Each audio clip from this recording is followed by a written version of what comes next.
एक पोल है, उसका जो शैडो है एंगल ऑफ एलिवेशन 60 डिग्री है। तो कह रहा है कि एंगल ऑफ एलिवेशन 60 डिग्री है, ये 18 मीटर छोटा है जब एंगल ऑफ एलिवेशन 45 डिग्री था तब से। शैडो कैसे बनेगी? देखो, अगर सन यहां पर है ना ऐसे, तो पोल क्या करता है ना, पोल लाइट रेस को ब्लॉक करता है। जैसे ये पोल है ना, तो लाइट रेस से पास नहीं करेंगी, तो शैडो बनेगी, ऐसा होता है। तो यहां पर क्या कह रहा है कि भाई देखो, ये 45 डिग्री का एंगल है, तो सर्टेन शैडो बन रही थी। अब क्या होगा कि जब ये सन थोड़ा और ऊपर चढ़ेगा, तो ऊपर चढ़ेगा तो जो शैडो बनेगी वो छोटी बनेगी, कुछ ऐसी 60 डिग्री पे शैडो छोटी बनेगी।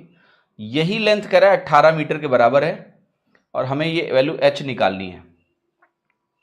तो इसका तरीका देखिए बहुत सिंपल है। आप क्या करो, 30 60 90 जो ट्राइंगल होता है उसका यूज करेंगे। तो हम कहेंगे कि ये 30 डिग्री है क्योंकि ये 60 है। 30 के अपोजिट भुजा को 1 मानो, तो 60 के अपोजिट की भुजा √3 हो जाती है। अब ये अगर 45 है तो ये पूरा भी 45 होगा, 45 45 90, 45 45 90 के ट्राइंगल आइसोसेलेस होते हैं। तो अगर ये √3 है 45 के अपोजिट, तो इस 45 के अपोजिट भी √3 बनेगा। तो ये जो लेंथ है, ये वाली लेंथ 18 मीटर की लेंथ, ये इफेक्टिवली √3 - 1 यूनिट्स के बराबर है। अगर मैं इस वैल्यू को √3 मान के चल रहा हूं तो ये वैल्यू √3 - 1 यूनिट्स के बराबर है। ठीक है। एंड ये डायग्राम बनाने में आपको बिल्कुल वक्त नहीं लगेगा, मतलब इस पे बेस इतने सवाल आते हैं कि ये डायग्राम आप बहुत आसानी से फटाक से बना पाओगे एग्जाम में। अब आप कहोगे कि √3 - 1 यूनिट्स जो हैं ये हमारे 18 मीटर के बराबर है। तो 1 यूनिट की वैल्यू बनेगी 18 इंटू √3 - 1। और अगर आप इसको रेशनलाइज करोगे तो √3 + 1 से ऊपर नीचे गुणा करोगे, नीचे 2 बन जाएगा, तो ये वैल्यू हो जाएगी 9 इंटू √3 + 1।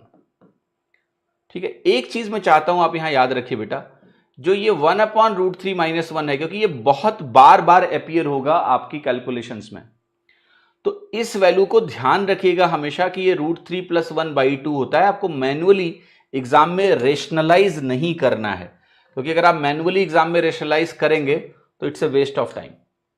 ये आपको याद रखना है, इसे याद करो। ठीक है, ताकि फटाक से आप इसको कर पाए। √3 - 1 1/√3 - 1 इज √3 + 1/2।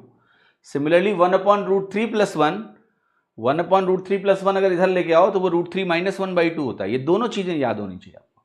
अब सवाल में कुछ दम बचा नहीं, मैं √3 की वैल्यू रखूंगा कितना, 1.73 रखूंगा या नहीं रखूंगा, यस और नो? कितने लोग करें हाँ? हमें इसकी वैल्यू निकालनी भी नहीं है, वैसे हमें जो वैल्यू निकालनी है एच की, वो 1 यूनिट का भी √3 गुना है, इसकी वैल्यू निकालनी है। तो मैं √3 से और गुणा करूंगा, तो ये बनेगा 9√3 इंटू √3 + 1, एंड अल्टीमेटली ये हो जाएगा 9 इंटू √3 अंदर जाएगा तो 3 + √3 बनेगा, और 3 + √3 की वैल्यू हो गई 4.73। इसका गुणा करना है, तो 9 × 27, 9 × 7 = 63, 9 × 27 हासिल आई 2, और 9 × 7 = 63 और 2 × 65 हासिल आई 6, 9 × 4 = 36 और 6 × 42।